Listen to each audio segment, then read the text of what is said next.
খুবই খুবই ছোট ছোট বীজ। সাদা পাতা পর্তুলিকার বীজ করবো। কোথায় হলুদ? আচ্ছা, আমাদের লালটা সংগ্রহ করা হলো। এবার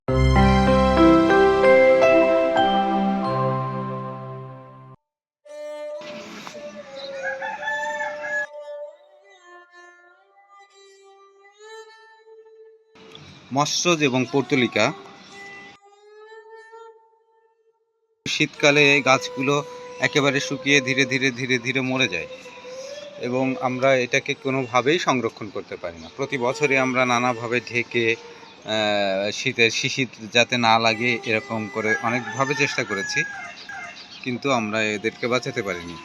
ধীরে ধীরে এই যে শুকিয়ে যাচ্ছে এবং আগামী বর্ষায় দেখা যাচ্ছে যে মোটেও এদেরকে পাওয়া যাবে না। সেই কারণে এবারে আমরা একটা পরিকল্পনা করেছি যে একে সংরক্ষণ করার চেয়ে বেশি জরুরি হচ্ছে এর বীজগুলোকে সংরক্ষণ করা। এই যে এটা সাদা পর্তুলিকা, এই দেখুন আমরা এর নিচে বীজ পড়ে ছোট ছোট ছোট ছোট চারা গজিয়েছে। বীজ থেকে চারাটা ভালো হয়। এই যে সাদা পর্তুলিকার বীজ, আমরা এখন সাদা পর্তুলিকার বীজ সংগ্রহ করছি। এই যে সাদা রং, এটা আমরা রেখে দেবো 1 বছরের জন্য। আবার গ্রীষ্মের আগে আগে আমরা এই বীজ বপন করব। সাদা পর্তুলিকার বীজ সংগ্রহ করা হচ্ছে আগামী বছরের জন্য।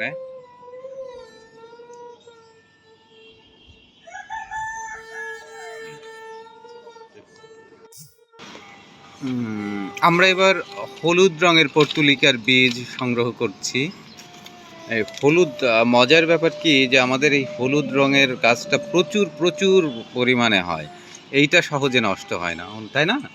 অন্যগুলো নষ্ট হয়ে প্রতি বছর হারিয়ে যায়, ফুরিয়ে যায়, এ নষ্ট হয় না।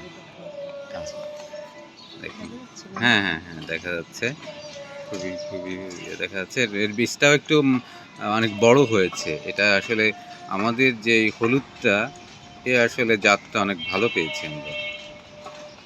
বেশ, এর বীজের দানাগুলোও বড় বড়, তাই না? এটা খুব ভালো। ঠিক আছে, এই যে আমরা হলুদ রঙের পর্তুলিকার বীজ সংগ্রহ করছি।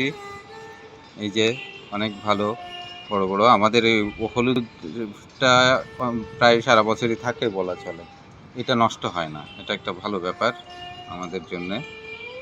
হলুদ পর্তুলিকা বীজ সংগ্রহ চলছে।